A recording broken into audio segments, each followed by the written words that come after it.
Doon tayo sa highlight. Ito na, si Coco na to, si Coco. O, Jinggoy. May sinabi ba si Jinggoy? Of the Movie and Television Review Wala Class man.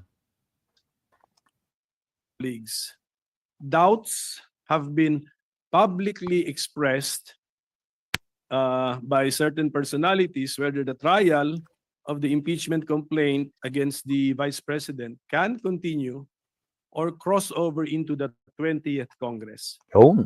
I wish to share and put on the record some of my thoughts on this particular issue.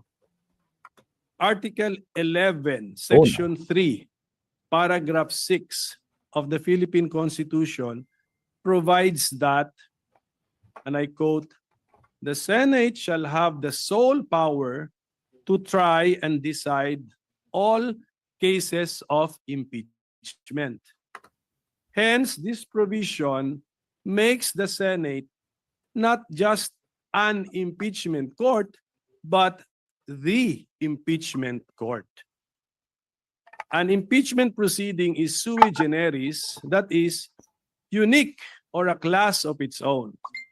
In Republic versus Sereno, it is described as a proceeding exercised by the legislative as representatives of the sovereign to vindicate the breach of the trust reposed by the people in the hands of the public officer by determining the public officer's fitness to stay in office.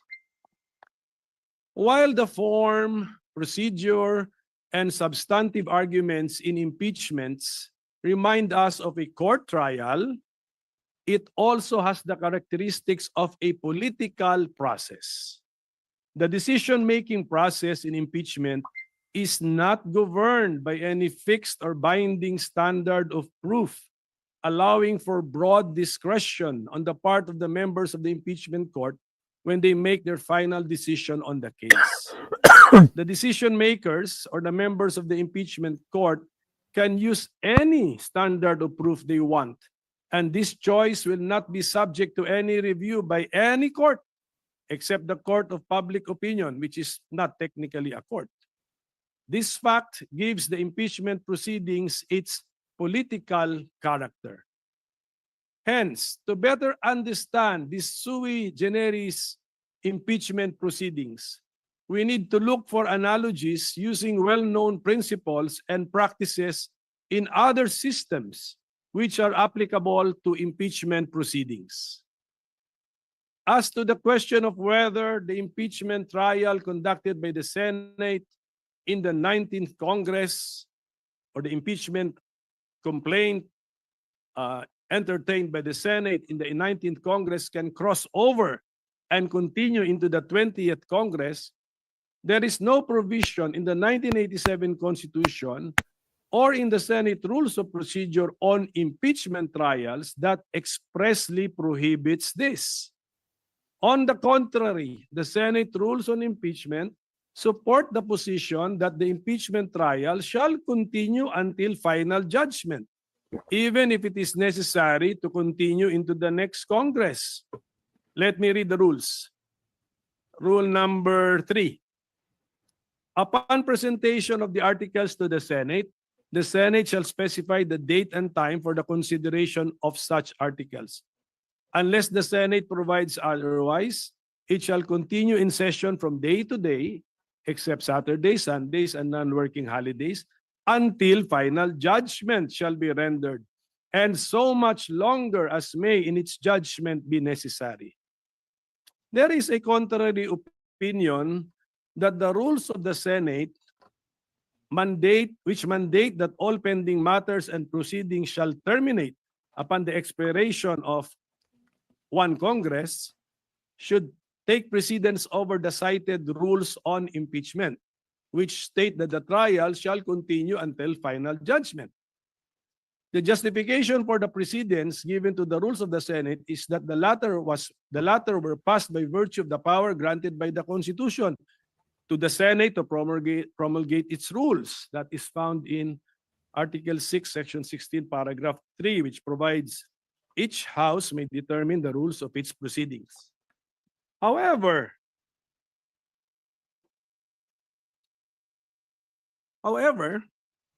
the Senate rules on impeachment were also passed by virtue of the power granted by the same Constitution to the Senate to promulgate its rules on impeachment. So let us all look at Article 11, Section 3, Paragraph 8, which provides the Congress shall promulgate its rules on impeachment to effectively carry out the purpose of this section. In fact, there should be no conflict between the two rules because the rules of the Senate apply to legislative proceedings of the Senate, while the rules on impeachment apply to cases of impeachment. On this issue, the Supreme Court in the case of Pimentel Jr. versus Joint Committee of Congress ruled that the legislative functions of the 12th Congress may have come to a close upon the final adjournment of its regular sessions on June 11, 2004. But this does not affect its non-legislative functions. Conducting impeachment trials is most definitely not a legislative function. In fact, the section in the Constitution which speaks of impeachment is found in Article 11 under the title Accountability of Public Officers, and not under Article 6, which is titled the Legislative Department. The conduct of impeachment trials, therefore, should not be affected by the final adjournment of the legislative session. Furthermore, we can use the analogy of the court system. Under the 1987 Constitution, the Senate is the impeachment court. The Senate in impeachment cases is more like a judicial body than a legislative one. Just like a court, the workload, caseload, or docket of the Senate as the impeachment court will not and should not be affected by a change in membership. We can see this principle in action in all our courts and electoral tribunals, where their case dockets do not change and are not reduced or reset to zero whenever there are changes in the court's membership. Likewise, it is well settled that jurisdiction once acquired is not lost but continues until the case is terminated, and hopefully terminated to its logical end. Hence, it is my humble opinion that the trial of the current impeachment case, now pending before the Senate of the 19th Congress, can cross over or continue from the 19th Congress to the 20th Congress. The impeachment docket of the Senate Impeachment Court continues and remains to be the same. So thank you very much, Mr. President, my dear colleagues, for your time and attention. Thank you. Dinidiscuss lang ni Attorney top-notcher, Attorney Coco Pimentel, no? Yung mga pangyayaring dapat gawin ng isang mga mambabatas dyan na as an impeachment judge. Nako po. Para sa sinabi ni Attorney Rene kanina, di ba? Article 11, tama ba? Sabi niya, Article 11 ba 'yun? O basta 'yun, yung Article 11 Section 6 ba? Section 6. O basta 'yun. Ngayon, ito na magko-consider dito, guys. May mga may mga debating mangyayari. Sino kaya yung kadebate niya dito? You, Senator yes. Coco Pimentel, our distinguished minority floor leader. Although that was only a manifestation, I am willing to entertain questions. Should there be any questions, Mr. President? Sige. Just 2 quick questions with the permission of this body. Oy, Tolentino, tol, talo ka. Nako po. O sige, pagbigyan na natin, tol. Anyari sa'yo, Tolentino? O sige, tuloy. Permission of the Honorable Pimentel. The gentleman may proceed. Mr. President, kanina po narinig ko yung historical antecedents na binanggit, Your Honor, Senator Pimentel. Would the good gentleman agree that the reason why the position of constitutionalists, textualists for that matter, on this issue is that the Constitution is silent as to the word carry over, crossover, continue. Meron po ba nakalagay sa Constitution, sa Saligang Batas ng Pilipinas, 1935, 1973, 1987 na carry over? Mr. President, I will respond directly to the question. Wala pong nakasulat doon that it shall carry over, pero binanggit ko sa aking manifestation, wala talaga rin nakasulat doon that it cannot cross over. So in effect, let us say textually, both positions are not even mentioned or entertained in the Constitution. Mr. President, sangayon po kaya ang ating ginagalang na minority leader na kaya dahil walang carry over notion ay dahil malaki po ang pagkakaiba. There's a big difference between the 1987 Constitution and the 1935 Constitution, which was patterned after the United States Constitution. And I would like to have this placed on the records, Mr. President. Sa US Constitution, 100 po ang senador at nag-i-eleksyon po every 2 years ng 33 senators. Ang naiiwan pong senador sa Estados Unidos pag nag-i-eleksyon ay 67. Because 67 plus 33 is 100. 67 is sufficient to comply with the provision of the US Constitution to convict in an impeachment case. Dahil 2/3 po yon ay 66. May sobra pang isa. Sa atin pong saligang batas noong 1935, kung inyo pong susuriin, ang atin pong senador na bumubuo rin ng impeachment court ay 24. Subalit, Mr. President, in the 1935 Constitution, ang eleksyon po natin ay 8, 8, 8. Tuwing mag-i-eleksyon ng senador, ang i-elect na senador kasama sa mga kongresista ay 8 senador lamang. Ang may iwan po ay 16. And 16 is 2/3. Enough to have a quorum as well as to convict or to acquit. In our present constitutional scheme, 1987 Constitution, we also have 24 senators, but we conduct elections every 3 years for 12 senators. Meaning to say, Mr. President, yung may iwang kalahati na 12 is not sufficient to constitute a quorum, dahil 12, dapat 13, much more convict. Because to convict, you need 16 senators, Mr. President.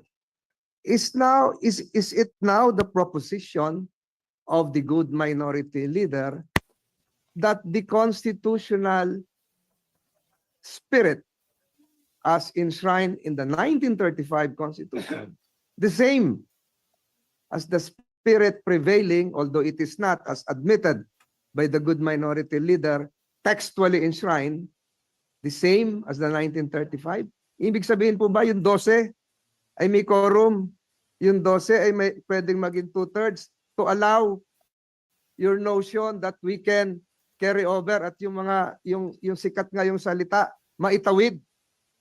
Tama po ba yun, Mr. President? Ako, Mr. President, yung 2/3 kasi is actually that was probably just the decision of the framers of the Constitution. They could have made it 1+1. They could have made it 3/4.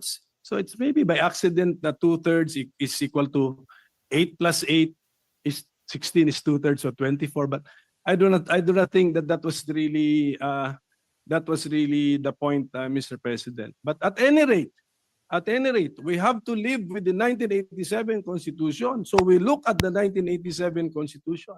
Yung? And looking at the 1987 Constitution, the Senate is the impeachment court, not because it is the Senate created under Article 6, because it was recognized to be the court under Article 11. The framers could have chosen another body to be the court. That is theoretically possible. But it chose the Senate, not as a legislative body, but as a part of Congress, but not as a legislative body. So, yun po yung aking pagkaintindi. We have to live with the 1987 Constitution.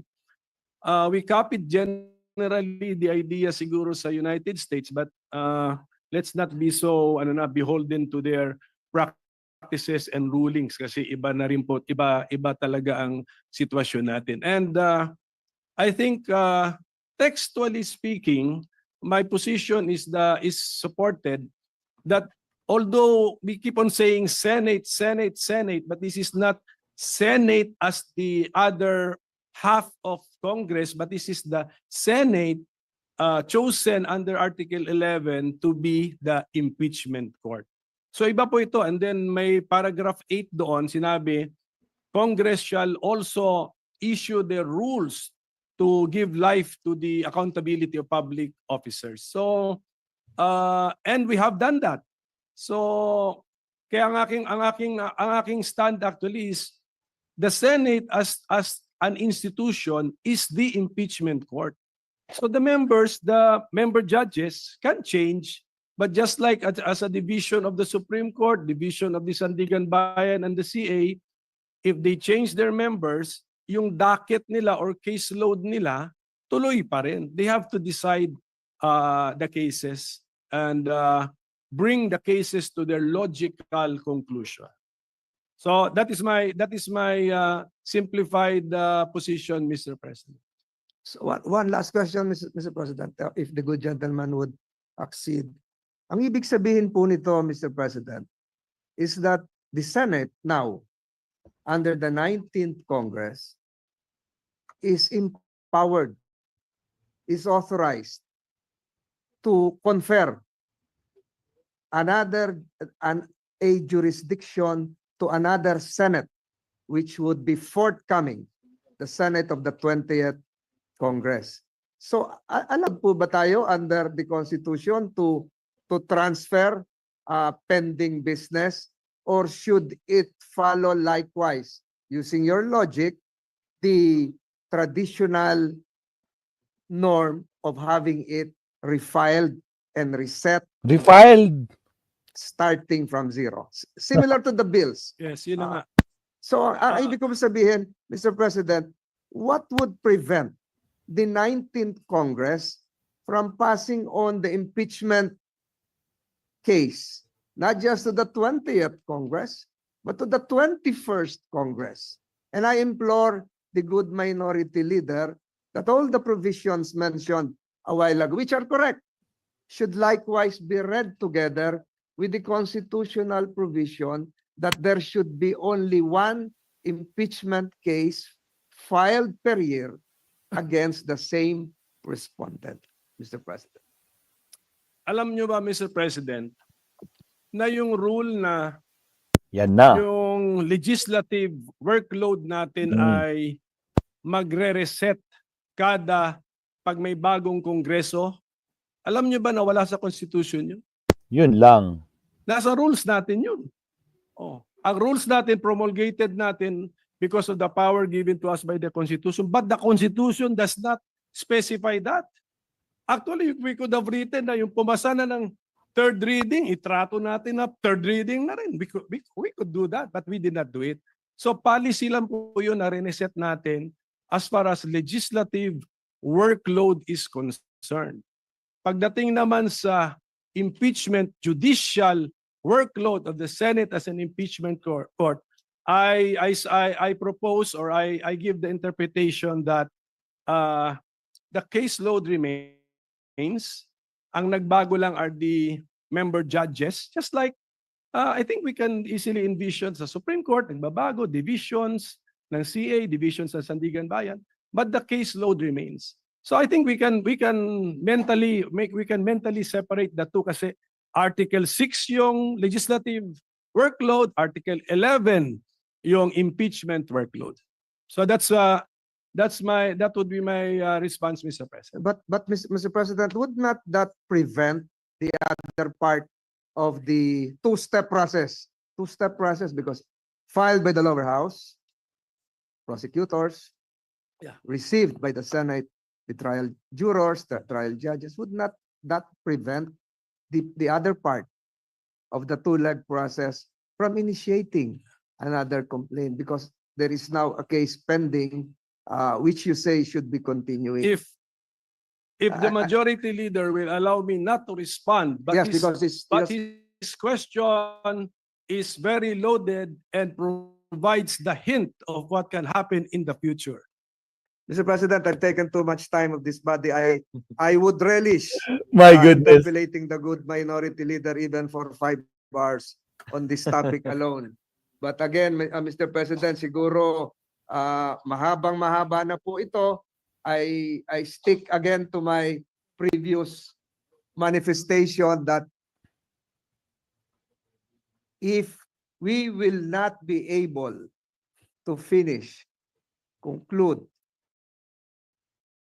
whether acquittal or conviction, the present impeachment case against Vice President Sara Duterte before the lapse of the 19th Congress, the same is functionally dismissed or deemed de facto dismissed, Mr. President. Yun lamang po, Mr. President, at ako po ay nagpapasalamat sa ating minority leader. Thank you, Senator Trentino. Briefly, Senator Pimentel. Mr. President, while I still have the floor, can I request for some information from the Senate President, especially regarding the And na. impeachment calendar that The is gentleman may issued, proceed. because you issued the first impeachment calendar was issued by the Senate President when we were already on break. I mean, Mr. President, tama po yun, di ba? That is correct. So, Mr. President, may we know when His Honor issued the first legislative calendar, impeachment calendar, which fixed June 2 as the time for receiving the House prosecutors, may we know the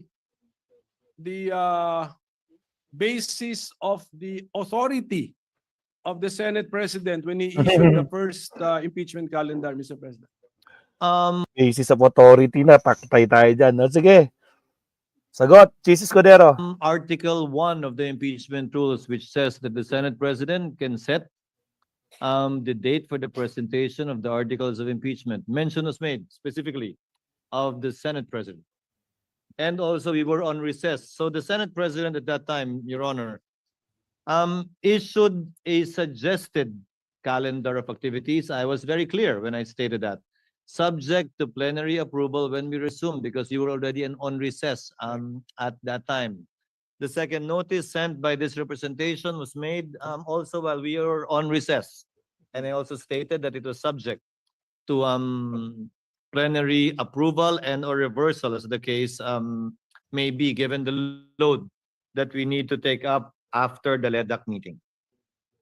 So, yes, Mr. President, I noticed that no one from the majority was complaining about the original or initial impeachment calendar issued by the Senate President. So we were all looking forward to the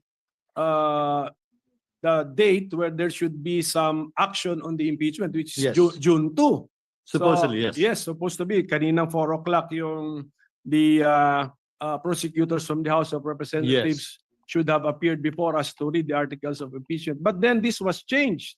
So from June 2, changed by the Senate President also, now June 11. it's June 11 at 4 p.m.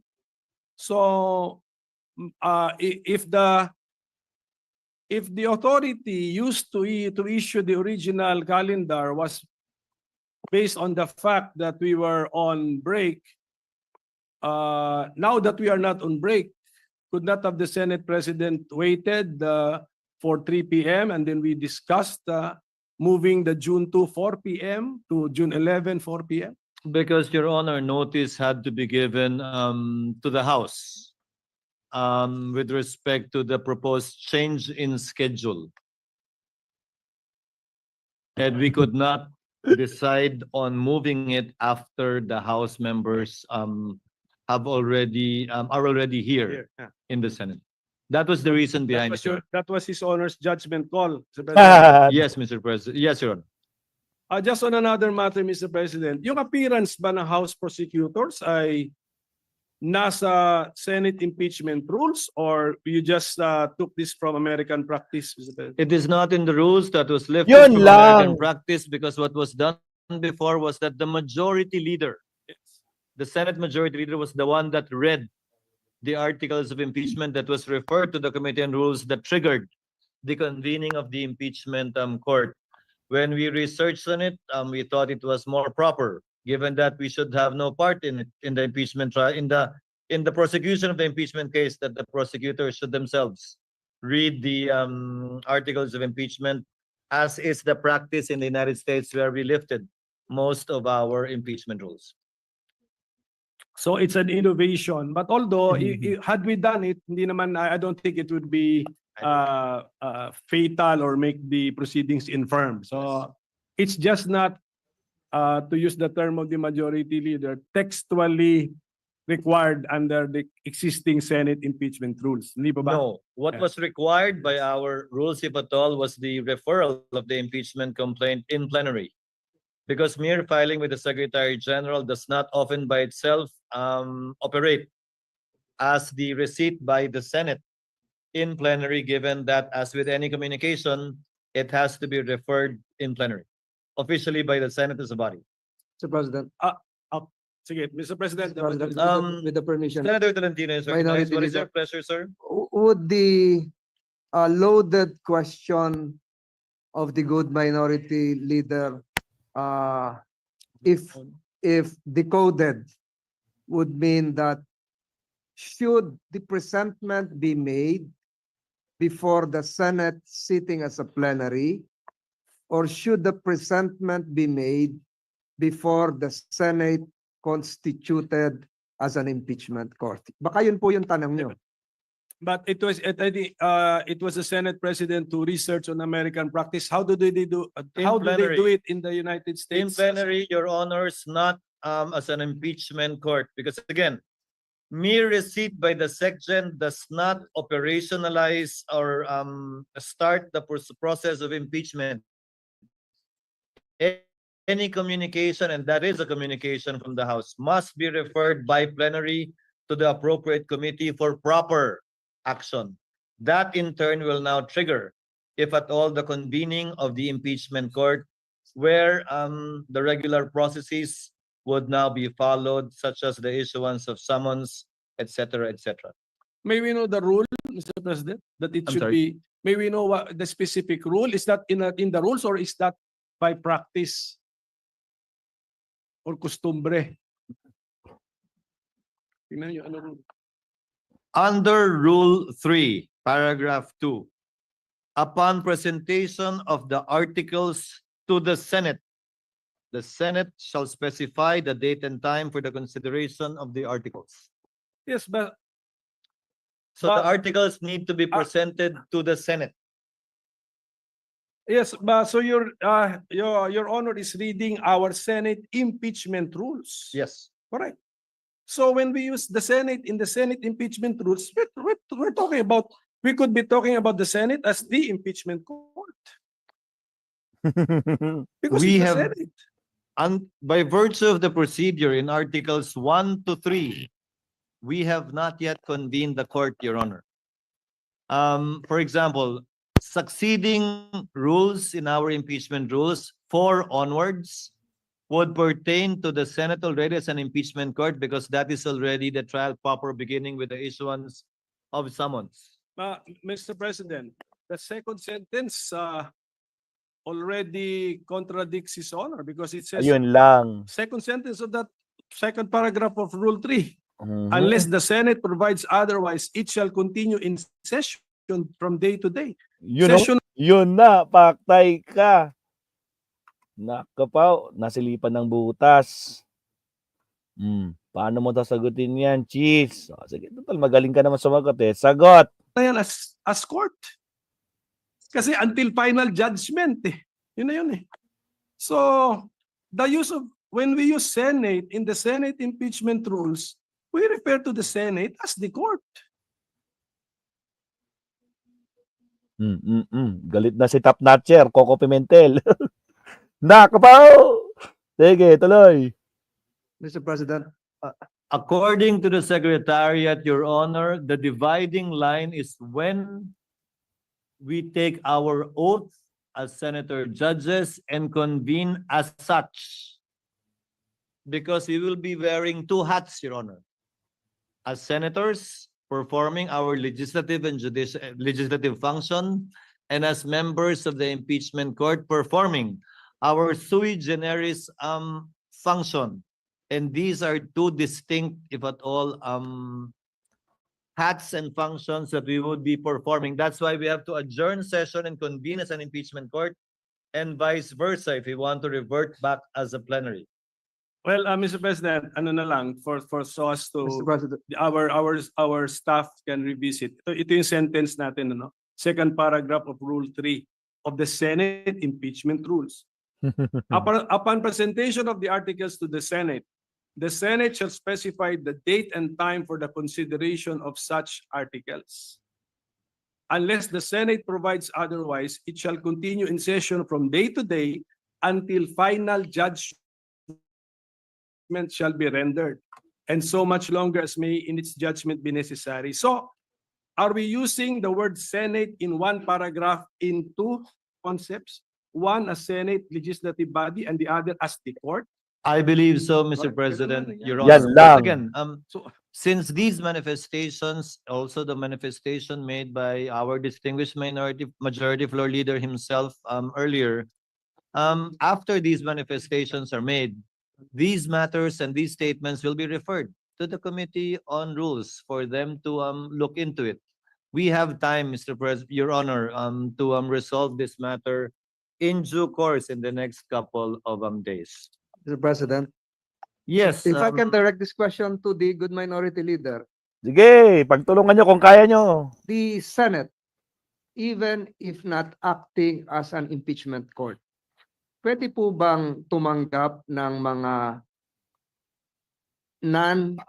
non-members of this chamber to speak or make a presentation, a presentment? Di po ba naaalala natin ng mga nakaraang panahon, pumupunta rito yung President of Vietnam, if I'm not mistaken, distinguished guests of this chamber are allowed to speak, not just honored. Ganun po ba yung sinasabi nyo?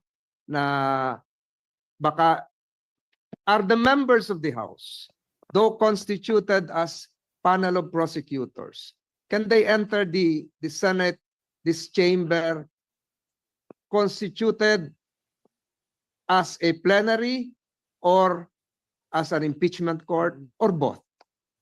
Pag pinapayagan ng Senado. Baka ganun po Can- siguro ang gustong Okay. malaman ng ating minority Oo. leader. just for the information of the majority leader, yung appearance of the House prosecutors before the Senate, kanina sanang 4 o'clock, June 2, appeared in the impeachment calendar prepared by the Senate President. Hindi ako may idea nun. At saka, when we read our Senate impeachment rules, wala din dun yun. So they will That's be why- that's appearing why it's before an impeachment court. That's, Yun po. that's why this is the request for information. Now, what did the Senate President have in mind when he scheduled this for June 2? And I think it's clearly, since 4 p.m. siya, it's clearly an appearance before Senate, Yes. the plenary session of the Senate. Again, the basis is US practice. At practice daw. That is how they do it in the United States. where United we, States. lifted portions of our own impeachment O, rules. as practice That's daw where sa it came from. US. Practice and precedents in the United States. Yun And lang. per our legislative rules, we can waive We the rules so we that we can allow suspend the non-members rules to allow speak. it. Di ba dito, recently nagsalita rin si former UN Secretary Korean, General. South Korean. Ah, The South Yes, Korean. yes, that's UN Secretary General. So, That can be so we allowed. can do it. Yes, yes. Again, that can be allowed. Again, plenary action is necessary and the plenary will decide on this matter. So just a few more requests for information, Mr. President. So, Mr. President, His Honor, around 4 days ago, sent notice that the June 2, 4 p.m. appearance of the panel of prosecutors will be moved to June 11, 4 p.m. Yes. So, okay. Now, what is now the calendar that His Honor has in mind? Kasi dati meron kang June 2, 4 p.m. appearance, then June 3, morning, we convene the Senate as an impeachment court. So where is that? Where is this convening now? Where is it now when you move the Sabay- appearance to June 11? Sabay na po because by that time, sabay na by daw. June 11, wala na rin po tayong hinahabol na kailangan i-second or i-approve kung meron man ratification na lamang ng mga bicameral conference committee reports. And we will be doing both at the same time. If at all, the reading of the articles of impeachment, the referral to the Committee on Rules, the convening of the impeachment court, if at all again, the oath of the senator judges, if at all again, all that we can do as an impeachment court would be to issue summons Yes, yes. Oh, requiring the respondent to answer within 10 days. but were we sent notices na ganun ang mangyayari? I'm Na- sorry. Were the senators sent notices or informed that after the appearance of the House panel of prosecutors, there's a possibility that we will convene as a court? That was- Para ready kami. Wala pa. Wala pa nga po. Kaya Wala pa. pa po yung June 11. Wala pa naman talaga eh. Kasi nung pinadala yung notice na yun, it was addressed, if you notice, it was addressed to the House that they will be presenting the articles of impeachment on that date. The notice insofar as the impeachment court itself is concerned, these discussions would be very helpful, Your Honor, because this will be part of how the Senate as a body will be deciding on what to do after the articles of impeachment shall have been read and presented before the body. Yes, but Mr. President, nung in-issue kasi ninyo yung impeachment calendar last February, at least you were that detailed na sinabi niyo na po yung convening of the impeachment court. Ngayon sana po, nung i-defer si June to appearance, sana pati po yung convening as an impeachment court, nasabi na rin when that is para may idea. Well, thank you for the opportunity to clarify. Since that is our last day, this representation has no intentions of actually convening the court, if at all, on another date other than the 11th, unless the Senate as an impeachment court provides otherwise. So we will be convening on that date, barring any unforeseen circumstances, barring any procedural motions that will be made, and will be settled by the plenary at that time.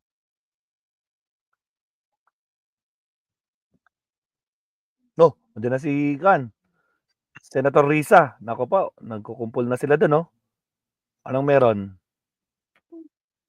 Ayan na, mukhang Well, magsasabi. Mr. President, ito lang for the consumption of our staff and secretariat. It was just pointed out to me that the rule that we mentioned earlier, second paragraph of Rule 3, yung first paragraph pala, it provides that nakapag-oath na. Nakapag-oath na ang member. So if that is now the dividing line, we have crossed the line. So Senate na po ito as a court. So tingnan na Pakiliw. lang po muli, Mr. President. Mr. President, Your Honor, the first paragraph refers to consideration of the articles of impeachment. The second paragraph, we were not part of the Senate that wrote these rules. The first paragraph, it mentions the word consideration. The second paragraph mentions the word presentation. In terms of time, presentation should come first before consideration, although as it appears in our rules, consideration was mentioned first in the first paragraph and before presentation in the second paragraph. But in terms of order, Your Honor, presentation should logically come first before Okay. consideration of the articles of impeachment. And then Where in there the, is nothing to consider unless presented. and then in the next breath, it talks about the trial na. Yes, again, we had no part in writing these rules. Okay, I so would not yes, want to critique it as well because during those times, perhaps this was apt and sufficient. Okay, so Mr. President, maybe now, kasi ang media nagtatatanong sa akin, may pinapa-speculate pa ako na, Apa. just for the record, what is now the reason that His Honor has taken the initiative to reset the June 2, 11 to June 11. 2025, 4 p.m. appearance of the panel of prosecutors before the Senate plenary to June 11, 4 p.m. What's It was what's in the main letter reason, Mr. addressed to President? Speaker Martin, copy furnished to all of the senators as well as Vice President Sara Duterte. Given the meeting we had at LEDAC with His Honor's presence, several bills needed to be approved and taken up before we finally finish and wind up the 19th Congress.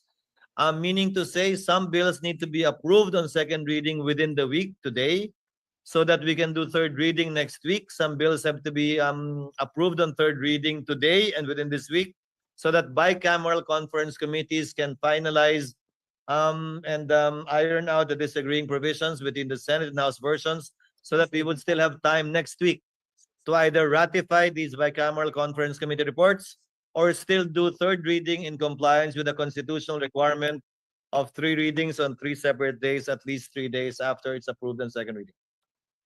So, sige, last question na lang, Mr. Apa. President. Per our rules or practice, how would we now react to the receipt of the articles of impeachment last February 5, 2025? How should the Senate, as a legislative body in plenary session, react to that receipt? In line with Article 1 of our impeachment rules, which makes mention of the authority and responsibility of the President of the Senate. That is why I set the schedule for the articles to be read in plenary, which in turn would trigger, if at all, the creation of the impeachment court. Which, if at all, would now proceed with the issuance of summons for the respondent or defendant. Would not the impeachment complaint received last February 5, 2025 be included in the reference of business?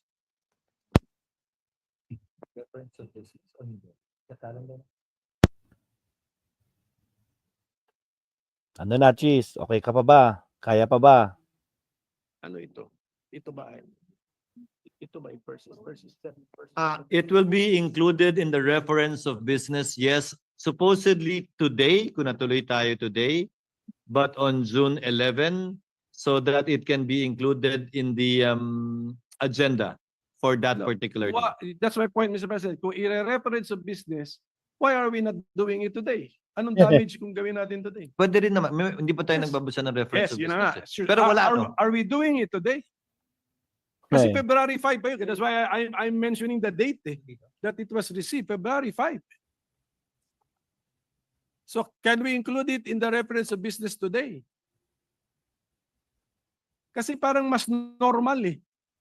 Mas normal yun eh. Kung We na-receive will look ng- into it, Your Honor. I tend to agree with this honor's position. It's We just will no- take it up with the secretary. It's just Pam. normal, Mr. Yes, President. yes, yes. Received last February 5, we're reporting out today.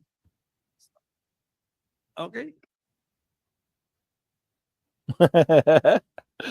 Tragis. Pinahihirapan mo naman sila, Senator Coco. Wag Off naman the record, ganyan. they explain the reason behind it. But I tend to agree with Your Honor, and I'll ask the secretary to consider O yan, nag-agree ka na kay Coco Pimentel. Pak, tayo dyan. Laisip mo, pagiti-ngiti na lang kayo dyan, ha? Agoy. it. Because in the past, as they said, it was the majority leader who read it and not the prosecutors, supposedly. So it was included in the reference of business, referred to the Rules Committee, and the majority leader was the one who reported it out, quote unquote. But now, given that it's the prosecutors that will read the articles of impeachment, again, following US practice and precedent, the secretary thought it best that it'll be included in the agenda on that day because there is no referral to the Committee on Rules. But again, we will look into it and we will take the suggestion of the gentleman in light of the points he raised in connection with that. Because I believe there should have been also a letter accompanying the impeachment complaint. There must have been a cover letter from the House. So, parang ganon. So we can, Only by the section, not by the speaker nor any member of the House. yes. But is a letter from the SecGen also a communication from the House? It was a covering letter only. Yeah. So I think this is just an opinion. I tend to agree, Your Honor. It's more natural that we report out if something happened last February 5, late evening of late in the session on February 5. Something happened, we report it out. So it's more natural if we report it out immediately, Mr. President. I tend to agree, Your So Honor. that's again. my point, Mr. I President. will take it up with the committee secretary. So with that, Mr. President, I thank you for answering my questions. Thank you, Your Honor. I just wanted to request some information. Thank you, Mr. Thank you, Honor. What is the pleasure of the Honorable Ontiveros? Yan na, Hontiveros naman. Salamat, Tabi, Mr. President. Gusto kong magdagdag ng point dun sa binanggit pareho ng majority leader, ng minority leader, at pati ng Senate President. Yung references sa US practice and precedent. Kaugnay nung isa sa mga issue na pinag-usapan dito sa floor, kung pwede ba o dapat bang mag-carry over yung impeachment process mula sa 19th Congress hanggang sa 20th Congress. And I would just like to put this on the record, Mr. President. Galing po ito sa isang piyesa authored ni UP Professor Paulo Tamase, nag-appear po sa June 2025 issue ng Philippine Law Journal. Sabi po dito, Emerging Issues in Impeachment, page 19 dun sa journal, allowing impeachment to cross over Congresses is consistent with American practice. Following the practice of the United Kingdom, Thomas Jefferson's Manual of Parliamentary Practice states that an, quote, impeachment is not discontinued by the dissolution of Parliament, but may be resumed by the new Parliament, close quote.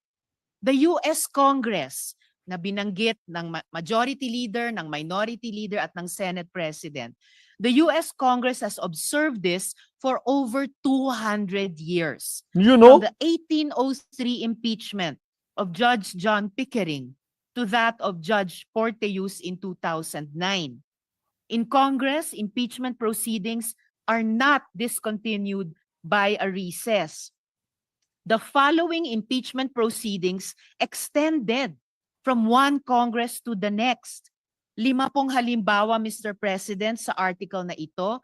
Babangkitin ko lang yung pang-apat kasi yun pamilyar sa ating mga Pilipino. 4. The impeachment of President Clinton was presented to the Senate after the Senate had adjourned sine die.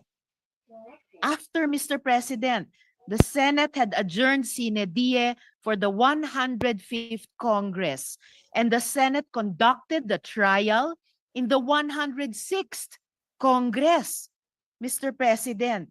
So, for the record lamang po, dahil very, very pertinent sa binanggit ng majority leader, ng minority leader, at pati ng Senate President na following US practice and precedent. And with one very recent concrete example po dun sa impeachment ni US President Clinton. So I hope that we can consider this in our own decision-making, Mr. President, even after the rescheduled presentation by the House prosecutors to the Senate as an impeachment court on 11th June.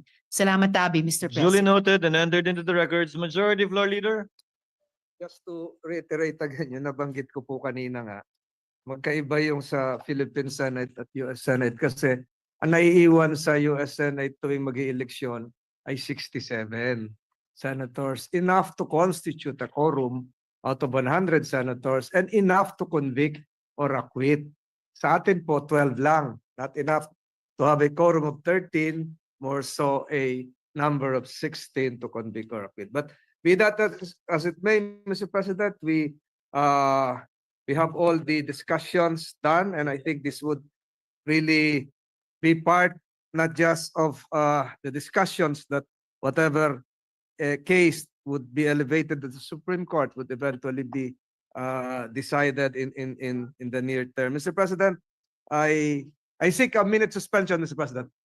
No suspension. Session is suspended. Kaya pass forward natin, Mabsat, ha? Wait lang. Tingnan natin kung meron pang katuloy to. Ilang